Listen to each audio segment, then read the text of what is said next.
Hello ಸ್ನೇಹಿತರೆ, good morning. Welcome back to my channel. ಇವತ್ತು ಬುಧವಾರ. ಈಗ ತಾನೇ ಜಸ್ಟ್ ಪೂಜೆ ಮುಗಿಸಿದ್ದೀನಿ. ಇನ್ನು ತಿಂಡಿ ಮಾಡಬೇಕು. ತಿಂಡಿ ಸ್ವಲ್ಪ ಬಿಸಿ ಆಗೋದಕ್ಕೆ ಇಟ್ಟಿದ್ದೀನಿ. ಚಳಿ ಅಲ್ವಾ ಸ್ನೇಹಿತರೆ, ತುಂಬಾ ಚಳಿ ಆಗುತ್ತೆ. ಹೊರಗಡೆ ಬರಬೇಕು ಅಂದ್ರೇ ಹೊರಗಡೆ ಹೋಗ್ಬೇಕಾ ಅಂತ ಬಾಗಿಲು ತೆಗೆದ ತಕ್ಷಣವೇ ಗಾಳಿ ರೂಪ್ ಬಂದು ಒಳಗಡೆ ಬರುತ್ತೆ. ಮೊನ್ನೆಯಿಂದಾನೇ ಸ್ವಲ್ಪ ಚಳಿ ಅಲ್ವಾ. ನೆನ್ನೆ ಬಟ್ಟೆ ಒಗ್ದಿದ್ದ. ಬಟ್ಟೆ ಒಗ್ದಿರೋದನ್ನು ಹೋಗಿ ಒಣಗಾಕೋಕ್ಕೆ ಮನಸ್ಸಿಲ್ಲ. ರಾಜೇಶ್ ಆಫರ್ ಕೊಟ್ಟೆ, ಬಟ್ಟೆನ ಸ್ವಲ್ಪ ಒಣಗಾಕ್ಬಿಡಿ ಅಂತ ಹೇಳಿಬಿಟ್ಟು ರಾತ್ರಿ ತನಕ ಕಾದಿದ್ದೀನಿ.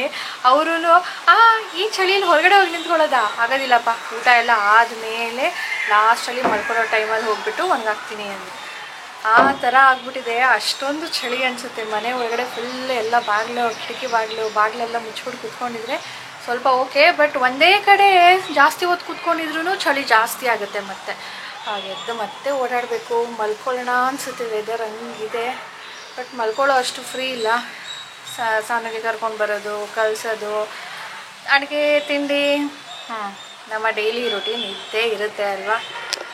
ಯಾರಾದರೂ ಹೆಲ್ಪರ್ಗಿದ್ದಿದ್ರೆ ಎಷ್ಟು ಚೆನ್ನಾಗಿರ್ತಾಯಿತ್ತು. ಎನಿವೇಸ್, ಈಗ ತಿಂಡಿ ಮಾಡಬೇಕು. ಅದಕ್ಕೆ ಬಿಸಿ ಮಾಡೋದಕ್ಕೆ ಇಟ್ಟಿದ್ದೀನಿ. ಈಗ ಸ್ವಲ್ಪ ಗಾಳಿ ಕಮ್ಮಿ ಇದೆ ಅಂತ ಹೊರಗಡೆ ಬಂದೆ. ಯಾಕಂದರೆ ಇವಾಗ ತಾನೇ ಪೂಜೆ ಮಾಡಿದ್ನಲ್ವಾ, ತುಳಸಿಗೂ ಕೂಡ ಬಂದು ಪೂಜೆ ಮಾಡಿ ಹೋದೆ. ಸ್ವಲ್ಪ ರೆಸಿಸ್ಟೆನ್ಸ್ ಬಂದಿದೆ. ಹೋಗಿ ಕೂತ್ಕೊಂಡ್ರೆ ಇನ್ನೂ ಎದೊಳಕ್ಕೆ ಮನಸ್ಸು ಬರಲ್ಲ. ಓಕೆ, ಈಗ ವ್ಲಾಗ್ ಸ್ಟಾರ್ಟ್ ಮಾಡ್ತಾಯಿದ್ದೀನಿ ಸ್ನೇಹಿತರೆ. ಇವತ್ತು ನಮ್ಮ ದಿನ ಹೇಗೆ ಹೋಗುತ್ತೆ ನೋಡೋಣ. ಮೊನ್ನೆ ದೋಸೆಗೆ ಹಾಕೋಣ ಅಂತ ಬಂದೆ ಸ್ನೇಹಿತರೆ. ನಾಳೆಗೆ ಟೈಮ್ ಈಗ 12 ಆಗ್ತಾಯಿದೆ. ಈಗಲೇ ನೆನೆಸಿಟ್ರೆ ಸಂಜೆ ಬೇಗನೆ ರುಬ್ಬೋದು. ಹಾಗೆ ಸ್ವಲ್ಪ ಟೈಮು ಸಿಗುತ್ತೆ ಅದು ಹುಳಿವಾಗ ಬರೋದಕ್ಕೆ. ಚಳಿ ಇದೆ ಅಲ್ವಾ, ಅದಕ್ಕೆ. ಸೊ 3 ಪಾವ್ ಅಕ್ಕಿ ಹಾಕ್ಕೊಂಡಿದ್ದೀನಿ. ಲಾಸ್ಟ್ ಟೈಮ್ ಎಷ್ಟೆಷ್ಟು ಹಾಕ್ತೀರಾ ಹೇಳಿ ಅಂತಿದ್ರಿ. ಸೊ 3 ಪಾವ್ ಅಕ್ಕಿ ತೊಗೊಂಡಿದ್ದೀನಿ. ಇದು ನಮಗೆ ಈ ಭಾರತ್ ಅಕ್ಕಿ ಸಿಗುತ್ತಲ್ವ, ಆ ಥರದ್ದು. ಅದಕ್ಕೆ ಅರ್ಧ ಪಾವಷ್ಟು ಉದ್ದಿನ ಬೇಳೆ, ಆಮೇಲೆ ಅರ್ಧ ಪಾವು ಅವಲಕ್ಕಿ. ಸೊ ಅರ್ಧ ಪಾವಷ್ಟು ಗಟ್ಟಿ ಅವಲಕ್ಕಿ. ಇದನ್ನು ಈಗಲೇ ತೊಳೆದು ಇಟ್ಬಿಡ್ತೀನಿ. ಫುಲ್ಲು ಸಾಫ್ಟ್ ಆಗಿರುತ್ತೆ. ಆಮೇಲೆ ಬೇಕಿದ್ರೂ ಹಾಕ್ಕೊಳ್ಬೋದು. ಬಟ್ ಇದು ಗಟ್ಟಿ ಅವಲಕ್ಕಿ ಅಲ್ವಾ, ಹಾಫ್ ಆನ್ ಅವರ್ ಹಿಡಿಸುತ್ತೆ ಇದು. ಅದಕ್ಕೆ ಸ್ವಲ್ಪ ಇವಾಗಲೇ ತೊಳೆದಿಟ್ಬಿಡ್ತೀನಿ. ಆಮೇಲೆ ಒಂದು 1/4 ಸ್ಪೂನಷ್ಟು ಮೆಂತೆ, ಕಡಲೆಬೇಳೆ, ಒಂದು 2 ಟೇಬಲ್ ಸ್ಪೂನ್ ಹಾಕ್ಕೊಂಡಿದ್ದೀನಿ. ಹೆಸರು ಬೇಳೆ,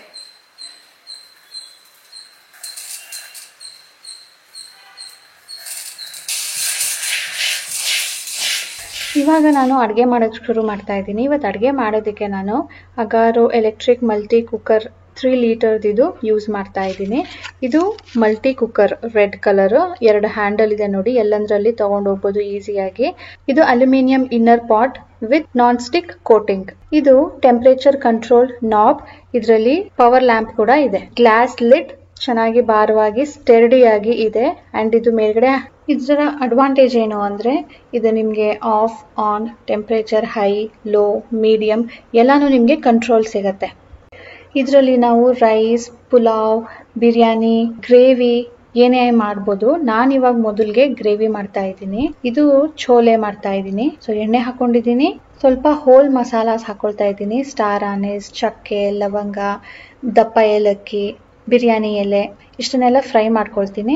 ಎಲೆಕ್ಟ್ರಿಕ್ ಮಲ್ಟಿ ಕುಕ್ಕರ್ ಜೊತೆನೆ ನಮಗೆ ಒಂದು ಲ್ಯಾಡಲ್ ಮತ್ತೆ ಒಂದು ಮೆಷರ್ಮೆಂಟ್ ಕಪ್ ಕೂಡ ಕೊಟ್ಟಿದ್ದಾರೆ. ಇದು ಹೀಟ್ ರೆಸಿಸ್ಟೆಂಟ್ ಲ್ಯಾಡಲ್. ಒಂದು 4 ಮೆಣಸಿನ್ಕಾಯಿ ಹಾಕೊಂಡಿದ್ದೀನಿ. ಸಣ್ಣದಾಗಿ ಹೆಚ್ಕೊಂಡಿರೋ ಅಂತ ಈರುಳ್ಳಿ ಹಾಕೊಳ್ತಾ ಇದ್ದೀನಿ. ಈ ಈರುಳ್ಳಿನ ನಾನು ಹೈ ಫ್ಲೇಮಲ್ಲಿ ಇಟ್ಕೊಂಡು ಕುಕ್ ಮಾಡ್ತಾ ಇದ್ದೀನಿ. ನನಗಿದು ಕುಕ್ ಮಾಡಬೇಕಾದ್ರೆ ಗ್ಯಾಸ್ ಸ್ಟವ್ ಮೇಲೆ ಮಾಡ್ತಾ ಇದ್ದೀನೇನೋ ಅಂತ ಅನ್ನಿಸ್ತಾ ಇತ್ತು. ಅಷ್ಟು ಕನ್ವೀನಿಯೆಂಟ್ ಆಗಿತ್ತು. ಸೊ ನಾನಿದು ಯಾಕಪ್ಪ ತಗೊಂಡಿದ್ದು ಅಂತ ನೀವು ಕೇಳೋದಾದ್ರೆ, ಹಬ್ಬಗಳಿದ್ದಾಗ ಐಟಮ್ಸ್ ತುಂಬ ಮಾಡಬೇಕು. ಕೆಲವೊಂದನ್ನ ಮಾಡ್ತಾನೆ ನಮಗೆ ಕಾಲು ನೋವು ಬಂದ್ಬಿಡುತ್ತೆ. ಕೂತ್ಕೊಂಡು ಮಾಡೋದಾದ್ರೆ ಕನ್ವೀನಿಯೆಂಟ್ ಅಲ್ವಾ. ಆದರೆ ನಮ್ಮ ಗ್ಯಾಸ್ ಪೈಪ್ ಎಲ್ಲಾನು ಫಿಕ್ಸ್ ಆಗಿಬಿಟ್ಟಿರುತ್ತೆ. ಅದನ್ನು ಎತ್ತಿ ಕೆಳಗಡೆ ಇಟ್ಕೊಳ್ಳೋದಕ್ಕಾಗೋದಿಲ್ಲ. ಅಂಥ ಟೈಮಲ್ಲಿ ಇದು ತುಂಬಾ ಯೂಸ್ ಆಗುತ್ತೆ. ಹಾಗಾಗಿ ನಾನು ಇದನ್ನು ತರಿಸ್ಕೊಂಡಿರೋದು. ಈಗ ನಾನು ಇದಕ್ಕೆ ಬೆಳ್ಳುಳ್ಳಿ ಮಾತ್ರನೇ ಹಾಕಿದ್ದೀನಿ, ಜಿಂಜರ್ ಹಾಕಿಲ್ಲ. ಈಗ ಮಸಾಲೆಗಳು ಸೇರಿಸ್ತಾ ಇದ್ದೀನಿ. Coriander 1 spoon, garam masala 1 spoon, ಅರಿಶಿನ ಒಂದು 1/4 ಸ್ಪೂನಷ್ಟು, ಚಿಲ್ಲಿ ಪೌಡರ್. ಇಷ್ಟನ್ನೆಲ್ಲಾನು ಸ್ವಲ್ಪ ಹೊತ್ತು ಒಂದು 10 ಸೆಕೆಂಡ್ ಸಾಟೆ ಮಾಡ್ಕೊಳ್ತೀನಿ. ಈಗ ನಾನು ಒಂದು 5-6 ಟೊಮ್ಯಾಟೊ ಪ್ಯೂರೇನ ಮಾಡ್ಕೊಂಡಿದ್ದೀನಿ. ಜಸ್ಟ್ ಕಟ್ ಮಾಡಿ ರುಬ್ಕೊಂಡಿದ್ದೀನಿ ಅಷ್ಟೇ. ಇದನ್ನ ಮಸಾಲೆ ಜೊತೆ ಚೆನ್ನಾಗಿ ಮಿಕ್ಸ್ ಮಾಡಿಕೊಂಡು ಒಂದು ಕುದಿ ಬರೋ ಥರ ಕಾಯ್ತೀನಿ. ಈಗ ಬೇಯಿಸ್ಕೊಂಡಿರೋ ಚನಾ ಹಾಕ್ತಾ ಇದ್ದೀನಿ. ಇದು ಕಾಬೂಲ್ ಚನಾ. ಇದರಲ್ಲಿ ನಾನು ಮಸಾಲೆಗಳನ್ನ ಕೂಡ ಹಾಕಿದ್ದೆ, ಲೈಕ್ ಚಕ್ಕೆ, ಲವಂಗ, ದಪ್ಪ ಏಲಕ್ಕಿ, ಸ್ಟಾರ್ ಆನೀಸ್ ಮತ್ತೆ ಬಿರಿಯಾನಿ ಎಲೆ ನೋಡಿ ಇಷ್ಟೆಲ್ಲ ಹಾಕಿ ಬೇಯಿಸ್ಕೊಂಡಿದ್ದೀನಿ. ಈಗ ಇದೆರಡೂ ಚೆನ್ನಾಗಿ ಕುದಿ ಬರಬೇಕು. ಉಪ್ಪು ಕೂಡ ಹಾಕಿ ಬೇಯಿಸಿದ್ದೀನಿ. ಸೊ ಇವಾಗ ಹಾಕೋ ನೆಸಸರಿ ಇಲ್ಲ. ನೀವೀಗ ಅಬ್ಸರ್ವ್ ಮಾಡ್ತಾ ಇದ್ರೆ ಆಟೋಮೆಟಿಕ್ ಆಗಿ ಲೋ ಮತ್ತೆ ಹೈಗೆ ಹೋಗ್ತಾ ಇದೆ. ಅಲ್ಲಿ ಲೈಟ್ ಶಿಫ್ಟ್ ಆಗ್ತಾ ಇರೋದು ನೀವು ನೋಡ್ಬೋದು. ಹೀಟ್ ತುಂಬಾ ಆಗಿದೆ ಅಂದಾಗ ಅದು ಲೋಗ್ ಆಗುತ್ತೆ, ಹೀಟ್ ಕಡಿಮೆ ಆಗಿದೆ ಅಂದಾಗ ಅದು ಹೈಗೆ ಹೋಗುತ್ತೆ. ಒಂದು 15 ನಿಮಿಷನೇ ಆಗಿದೆ ಅನ್ಕೊಳ್ಳಿ. ಲೋ ಫ್ಲೇಮಲ್ಲಿ ಇಟ್ಟಿದ್ದೆ. ಸಣ್ಣಕ್ಕೆ ಹೆಚ್ಚಿರೋ ಮೆಣಸಿನ್ಕಾಯಿ, ಆಗಲೇ ಶುಂಠಿ ಹಾಕಿರ್ಲಿಲ್ಲ, ಸೊ ಅದನ್ನ ಕೂಡ ಸ್ವಲ್ಪ ಕಟ್ ಮಾಡಿ ಹಾಕಿದ್ದೀನಿ. ಸ್ವಲ್ಪ ಕಸೂರಿ ಮೇಥಿ ಹಾಕಿದ್ದೀನಿ. ಅರ್ಧ ಕೊತ್ತಂಬರಿ ಸೊಪ್ಪು, ಇನ್ನು ಅರ್ಧ ಕಟ್ ಮಾಡಿರೋದು ಇಟ್ಟು ಒಂದು 5 ನಿಮಿಷ ಕುದಿಸ್ಕೊಂಡು ಆಮೇಲೆ ಆಫ್ ಮಾಡಿ ಬಿಟ್ಬಿಟ್ಟಿದ್ದೆ. ಅದರಲ್ಲೇನೆ ಬಿಸಿ ಇತ್ತು. ಸೊ ನಾನೀಗ ಸ್ಕೂಲ್ಗೆ ಹೋಗಿ ಸಾನು ಕರ್ಕೊಂಡು ಬಂದಿದ್ದೀನಿ. ಬಂದ ಮೇಲೆ ಇದನ್ನ ಶಿಫ್ಟ್ ಮಾಡ್ತಾ ಇದ್ದೀನಿ. ಇದು ನಾನ್ ಸ್ಟಿಕ್ ಆಗಿರೋದ್ರಿಂದ ಸ್ವಲ್ಪನೂ ಅಂಟ್ಕೊಂಡಿಲ್ಲ. ನೋಡಿ ಎಷ್ಟು ಈಸಿಯಾಗಿ ಬಿಟ್ಟು ಬರ್ತಾ ಇದೆ ತಳ. ಈಗ ಸ್ನೇಹಿತರೆ, ಇದೇ ಗ್ರೇವಿಗೆ ನಾನೊಂದು ಸಿಂಪಲ್ ಫ್ಲೇವರ್ಡ್ ರೈಸ್ ಮಾಡ್ತಾ ಇದ್ದೀನಿ. ಇದ್ರ ಜೊತೆ ರಾತ್ರಿಗೆ ಬೇರೆ ಮಾಡ್ತೀನಿ. ಈಗ ನಾನು ಇದಕ್ಕೆ ಮಸಾಲೆಗಳನ್ನ ಸೇರಿಸ್ಕೊಳ್ತಾ ಇದ್ದೀನಿ. ಖಾರಕ್ಕೆ ಎಷ್ಟು ಬೇಕೋ ಅಷ್ಟು ಮೆಣಸಿನ್ಕಾಯಿ, ಚಕ್ಕೆ, ಲವಂಗ, ಬಿರಿಯಾನಿ ಎಲೆ, ಮರಾಠ ಮೊಗ್ಗು, ಸ್ಟಾರ್ ಹೂವು, ಏಲಕ್ಕಿ, ಸೋಂಪು ಎಲ್ಲನೂ ಹಾಕ್ಕೊಳ್ತಾ ಇದ್ದೀನಿ.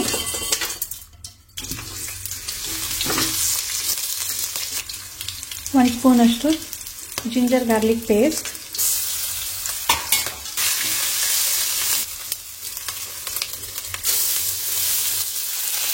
ಅಕ್ಕಿ ಹಾಕಿ ಸ್ವಲ್ಪ ಸಾಟೆ ಮಾಡ್ಕೊಳ್ತೀನಿ ತುಪ್ಪದಲ್ಲೇ. ಅಕ್ಕಿಗೆ ನೀರು ಹಿಡಿಯೋ ಅಷ್ಟು ನೀರು ಹಾಕ್ಕೊಳ್ತಾ ಇದ್ದೀನಿ.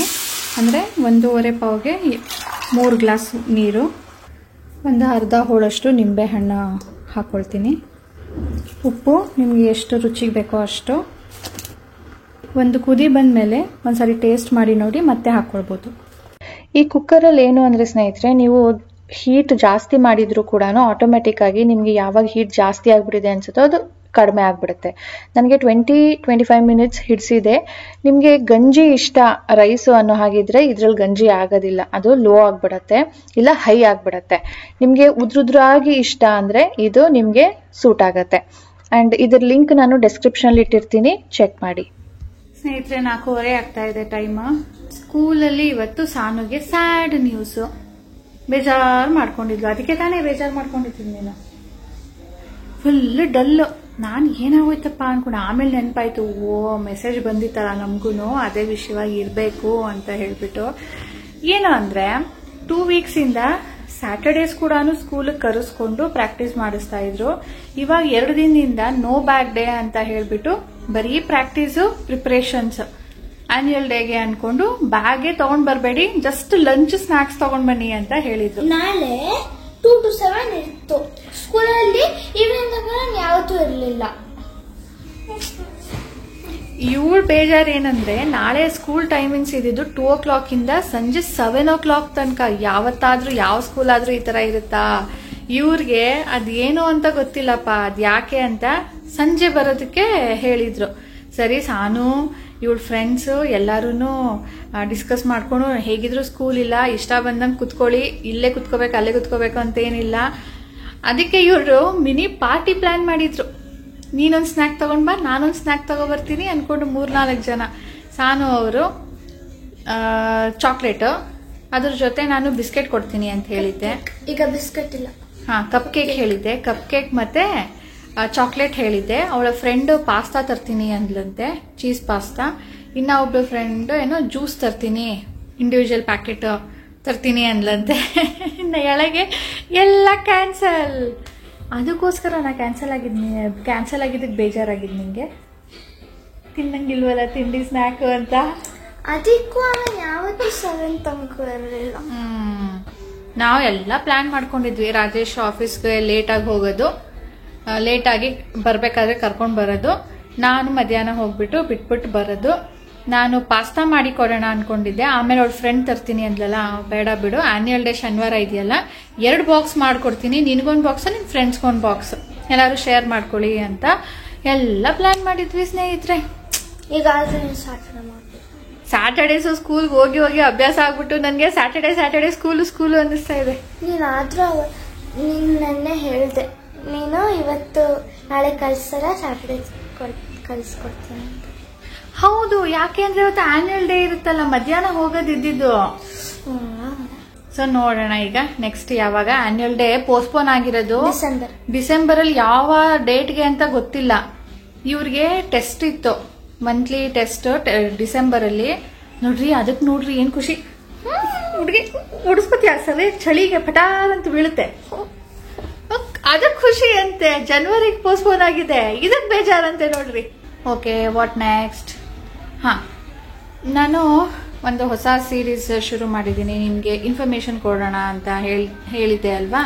ಅದರಲ್ಲಿ ಒಂದು ಇಬ್ಬರೇನೋ ಕಮೆಂಟ್ ಮಾಡಿ ಕೇಳಿದ್ರು, ಓದೋದು, ಬರೆಯೋದು, ಆಟ ಆಡೋದು, ಮಕ್ಕಳಿಗೆ ಓದಿಸೋದು, ಅಡುಗೆ ಕೆಲಸ ಮಾಡೋದು ಎಲ್ಲಾನು ಹೇಗೆ ಮ್ಯಾನೇಜ್ ಮಾಡೋದು ಹೇಳಿ ಅಂದ್ಬಿಟ್ಟು.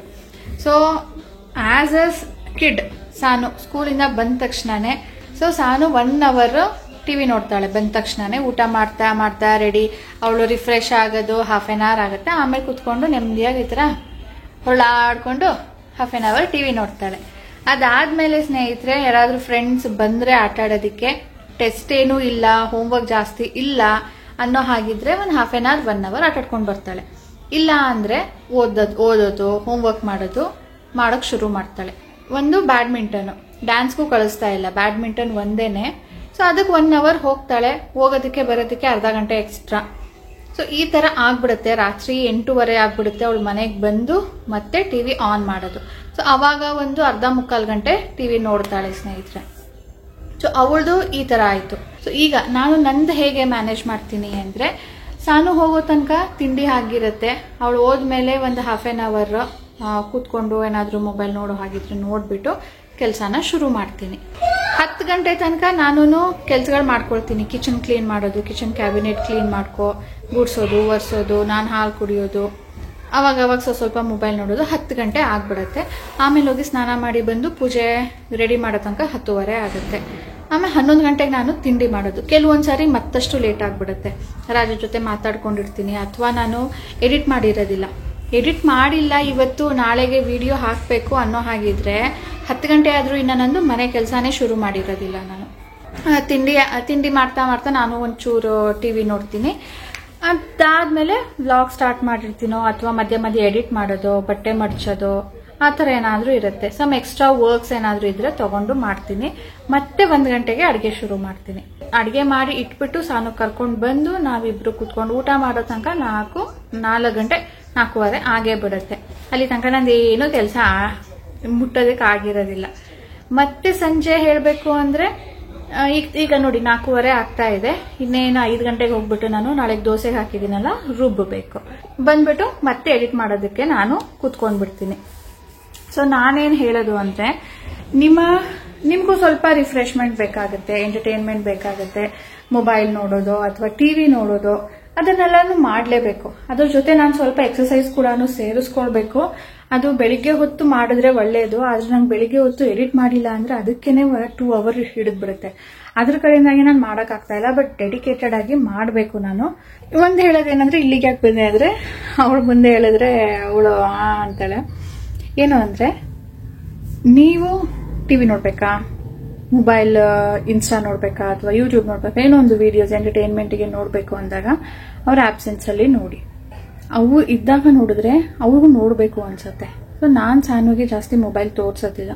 ಜಸ್ಟ್ 1/2 hour ಮಾತ್ರನೇ ಅವಳಿಗೆ ನಾನು ರಾತ್ರಿ ಹೊತ್ತು ಕೊಡೋದು. ಅದರಲ್ಲಿ ಅವಳು ಗೇಮ್ ಆಡ್ತಾಳೆ.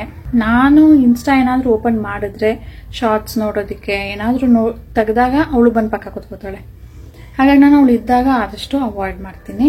ಇದು ಕೂಡ ನಾನು ನಿಮ್ಗೆ ಒಂದು ಸಜೆಷನ್ ಅಂತ ಹೇಳ್ಬೋದು. ಮೊದಲೇ ಎಲ್ಲಾನು ನೋಡ್ಕೊಂಡಿರಿ. ಅವ್ರು ಬಂದಾಗ ಅವ್ರ ಜೊತೆ ಕೂತ್ಕೊಂಡು ಹೋಮ್ವರ್ಕ್ ಮಾಡಿಸೋದು, ಅವ್ರ ಪಕ್ಕ ಇರಬೇಕು ನೀವು ಅಷ್ಟೇನೆ. ಅವ್ರ ಪಕ್ಕ ಕೂತ್ಕೊಂಡು ನಾಳೆ ತಿಂಡಿಗೆ ಪ್ರಿಪರೇಷನ್ ಮಾಡ್ಕೊಳ್ಳೋದು, ರಾತ್ರಿ ಅಡುಗೆ ಪ್ರಿಪರೇಷನ್ ಮಾಡ್ಕೊಳ್ತಾ ನೀವು ಟೈಮ್ ಮ್ಯಾನೇಜ್ ಮಾಡ್ಬೋದು. ರಾತ್ರಿ ಮತ್ತೆ ನಾನು 6:30 ಅಷ್ಟೊತ್ತಿಗೆ ಕಿಚನ್ಗೆ ಹೋಗ್ತೀನಿ. ಬಿಟ್ಟು ಸಾನಿಗೆ ಹಾಲು ಕೊಟ್ಬಿಟ್ಟು ನಾಳೆ ತಿಂಡಿಗೆ ಏನು ಬೇಕು ಪ್ರಿಪ್ರೇಷನ್ ಮಾಡಿ, ರಾತ್ರಿ ಅಡುಗೆಗೆಲ್ಲ ಪ್ರಿಪ್ರೇಷನ್ ಮಾಡಿ ಸುಮಾರು 1 hour ಆಗುತ್ತೆ. 1 hour ಮಾಡಿಬಿಟ್ಟು ಒಂದು 1/2 hour ಬಂದು ಕೂತ್ಕೊಂಡು ರೆಸ್ಟ್ ಮಾಡಿ ಅಂದರೆ ಆವಾಗಲೂ ಕೂಡ ಎಡಿಟ್ ಮಾಡ್ತಾ ಇರ್ತೀನಿ. ಅದಾದಮೇಲೆ 8 ಗಂಟೆಗೆ ಮತ್ತೆ ಕಿಚನ್ಗೆ ಎಂಟ್ರಿ ಕೊಟ್ಟು ಚಪಾತಿ ರೊಟ್ಟಿ ಏನಾದರೂ ಮಾಡೋದಿರುತ್ತೆ.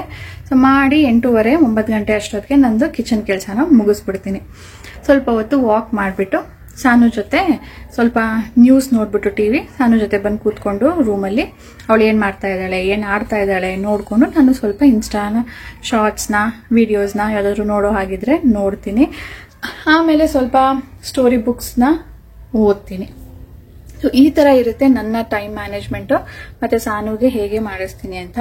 ಹೋಪ್ ನಿಮ್ಗೊಂದು ಐಡಿಯಾ ಸಿಕ್ಕಿದೆ, ನೀವು ಪ್ಲಾನ್ ಮಾಡ್ಕೊಳ್ಬೋದು ಅಂತ ಹೇಳಿಬಿಟ್ಟು ಈಗ ಬನ್ನಿ ಹೋಗ್ಬಿಟ್ಟು ನಾನು ನಾಳೆ ದೋಸೆಗೆ ರುಬ್ಬಬೇಕು. ಸ್ನೇಹಿತರೆ, ಸ್ಲೀಪಿಂಗ್ ಟೈಮ್. ಮತ್ತು ಈಗ ನಿಮ್ಮ ಜೊತೆ ಒಂದು ಮಾತು ನಿಮ್ಮ ಜೊತೆ ಶೇರ್ ಮಾಡಬೇಕಿತ್ತು. ಯಾಕೆ ನಿಮ್ಮಮ್ಮನ್ನ ನೋಡೋದಕ್ಕೆ ನಿಮ್ಮ ತಂಗಿ ಬಂದೇ ಇಲ್ವಲ್ಲ ನೋಡೋದಕ್ಕೆ ಅಂತ ಹೇಳಿಬಿಟ್ಟು ಇದನ್ನ ಮಾತಾಡಲ ಬೇಡವಾ. ತುಂಬ ದಿನದ ಹಿಂದೆನೇ ಅಮ್ಮನಿಗೆ ನಾನು ಇಲ್ಲಿ ಆಪ್ರೇಷನ್ಗೆ ಅಂತ ಕರ್ಕೊಂಡು ಬಂದಲ್ಲ, ಆವಾಗಲೇ ಬಂದಿತ್ತಿದ್ದು ಮಾತು. ಆದರೆ ನಾನು ಅವಳು ಬರ್ತಾಳೆ ಆವಾಗ ಗೊತ್ತಾಗುತ್ತೆ ಬಿಡು ಅಂದ್ಬಿಟ್ಟು ಸುಮ್ಮನಾಗಿದ್ದೆ. ಆದರೆ ಅವಳಿಗೆ ಬರೋದಕ್ಕೆ ಆಗಿಲ್ಲ.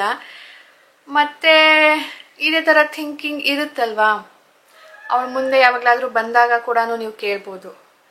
ಅದಕ್ಕೆ ಹೇಳ್ಬಿಡೋಣ ಏನಾಗಿತ್ತು ಸಿಚುವೇಶನ್ನು, ಯಾಕೆ ರಮ್ಯಾ ಬಂದಿಲ್ಲ ಅಮ್ಮನ್ನ ನೋಡೋದಕ್ಕೆ ಅಂತ ಅಂದ್ಕೊಂಡೆ. ನಿಮಗೆ ಗೊತ್ತಿದೆ, ರಮ್ಯನ ಮಗಳು ಧಾನು ಅವಳು ಡ್ಯಾನ್ಸ್ ಕ್ಲಾಸಿಗೆ ಸೇರ್ಕೊಂಡಿದ್ದಾಳೆ, ಕ್ಲಾಸಿಕಲ್ ಡ್ಯಾನ್ಸ್ಗೆ.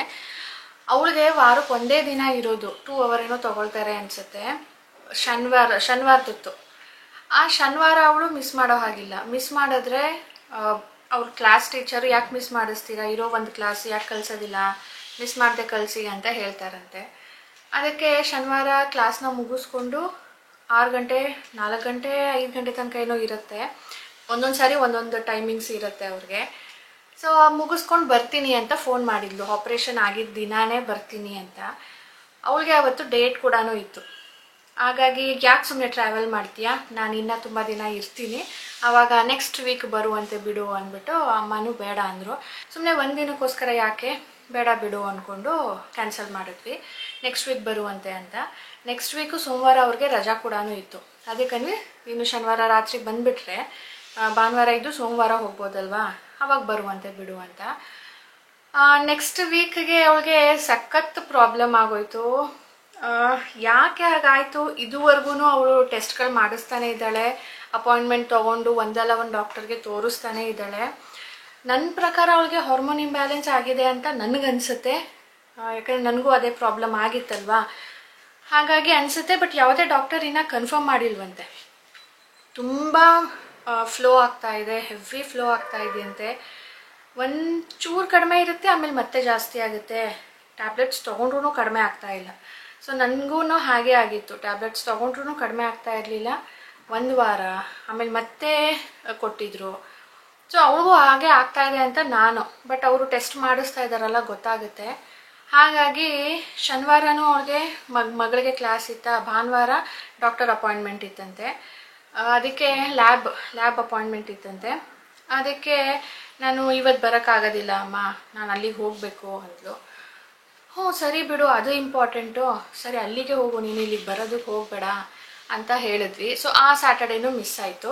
ನೆಕ್ಸ್ಟ್ ಸ್ಯಾಟರ್ಡೇ ಬರ್ತೀನಿ ಅಂತ ಹೇಳಿದ್ಲು. ಆದರೆ ಅಮ್ಮ ಮಂಗಳವಾರನೇ ಇಲ್ಲ ಸಾಕು ನಾನು ಹೋಗ್ತೀನಿ, ಡಾಕ್ಟ್ರು 1 ವಾರ ರೆಸ್ಟ್ ಹೇಳಿದರು, ನಾನು ಹೊರಡ್ತೀನಿ, ಅಪ್ಪನಿಗೂ ಅಲ್ಲಿಗೆ ಒಬ್ಬರೇನೆ ತೊಂದರೆ ಆಗುತ್ತೆ, ನಾನು ಮ್ಯಾನೇಜ್ ಮಾಡ್ಕೊಳ್ತೀನಿ ಅಂತ ಹೇಳಿಬಿಟ್ಟು ಅವರು ಮಂಗಳವಾರನೇ ಹೊರಟರು. ಸೊ ಆ ರೀತಿಯಲ್ಲಿ ಅವಳಿಗೆ ಇಲ್ಲಿಗೆ ಬರೋದಕ್ಕಾಗಲೇ ಇಲ್ಲ. ಇನ್ನು ರಮ್ಯಾ ಬಿಟ್ಟರೆ ಬೇರೆ ಯಾಕೆ ಬಂದಿಲ್ಲ ನೋಡೋದಕ್ಕೆ ಯಾರೂ ಅಂದರೆ ನಾವು ಯಾರಿಗೂ ತಿಳಿಸೇ ಇರಲಿಲ್ಲ. ಬರೀ ಅಮ್ಮನ ತಂಗಿಗೆ ಮಾತ್ರನೇ ತಿಳಿಸಿದ್ದು, ನಮ್ಮ ಆಂಟಿಗೆ. ಅವರು ಆ್ಯಕ್ಚುಲಿ ಬರ್ತೀವಿ ಅಂತಲೇ ಹೇಳಿದರು, ಆಮೇಲೆ ಕ್ಯಾನ್ಸಲ್ ಆಯಿತು. ನನ್ನ ಕಸಿನು ಎಲ್ಲರೂ ಬರೋರಿದ್ರು. ಅವತ್ತು ಅವ್ರಿಗೆ ಮಕ್ಕಳಿಗೆ ಹುಷಾರಿಲ್ಲ, ಮಗನಿಗೆ ಹುಷಾರಿಲ್ಲ ಅಂದರೆ ಫುಡ್ಡಿಗೆ ತುಂಬಾ ಕಂಟ್ರೋಲ್ ಮಾಡಬೇಕಕ್ಕ. ಅವ್ನು ಬಂದಿದ್ದ ಕಡೆ ಎಲ್ಲ ಏನೂ ಕೇಳೋದಿಲ್ಲ, ಜ್ವರ ಇದೆ, ಅವನ ಕಡೆಯಿಂದ ನಿಮ್ಮ ಮನೆಯಲ್ಲೂ ಯಾರಿಗಾದ್ರೂ ಬರ್ಬೋದು, ಅದಕ್ಕೆ ಬೇಡ ಯಾರಿಗೂ ಹುಷಾರಿಲ್ಲ, ನಾನು ಯಾವಾಗಲಾದರೂ ಆಂಟಿನ ಮೈಸೂರಿಗೆ ಹೋಗ್ಬಿಟ್ಟು ಮಾತಾಡ್ಸ್ಕೊಂಡು ಬರ್ತೀನಿ ಅಂದ್ಲು. ಸರಿ, ನಮ್ಮ ಆಂಟಿ ಈಗ ಮೈಸೂರಲ್ಲಿ ಇದ್ದಾರೆ. ಮೈಸೂರಲ್ಲಿ 1 ವಾರ ಆಯಿತು ಅವ್ರು ಹೋಗಿ, ಅಲ್ಲೇ ಇದ್ದಾರೆ ಅವರು. ಸೊ ಅಮ್ಮನಿಗೆ ಹೆಲ್ಪ್ ಆಗ್ತಾ ಇದೆ ಅವರು ಇರೋದ್ರಿಂದ. ಇಲ್ಲಿಗೆ ಬರೋರಿದ್ರು, ಇಲ್ಲಿಗೆ ಬರೋಕ್ಕಾಗಲಿಲ್ವಲ್ಲ ಅಂದ್ಬಿಟ್ಟು ಈಗ ಮೈಸೂರಿಗೆ ಹೋಗಿ ಅಮ್ಮನ ಜೊತೆನೇ ಒಂದು ವಾರದಿಂದ ಇದ್ದಾರೆ. ಅಷ್ಟೇ ಸ್ನೇಹಿತರೆ, ಈಗ ವ್ಲಾಗನ್ನು ಎಂಡ್ ಮಾಡ್ತೀನಿ. ಸಿಗೋಣ ಮುಂದಿನ ವ್ಲಾಗ್ನೊಂದಿಗೆ. ಅಂಟಿಲ್ ದೆನ್ ಪ್ಲೀಸ್ ಇವತ್ತಿನ ವಿಡಿಯೋ ಲೈಕ್ ಆಗಿದ್ರೆ ಲೈಕ್ ಬಟನ್ ಕ್ಲಿಕ್ ಮಾಡಿ, ಶೇರ್ ಮಾಡಿ. ವಿದೌಟ್ ಸಬ್ಸ್ಕ್ರೈಬಿಂಗ್ ನೋಡ್ತಾ ಇದ್ರೆ ಪ್ಲೀಸ್ ಸಬ್ಸ್ಕ್ರೈಬ್ ಮಾಡ್ಕೊಳ್ಳಿ. ಬೈ ಬೈ ಸ್ನೇಹಿತರೆ.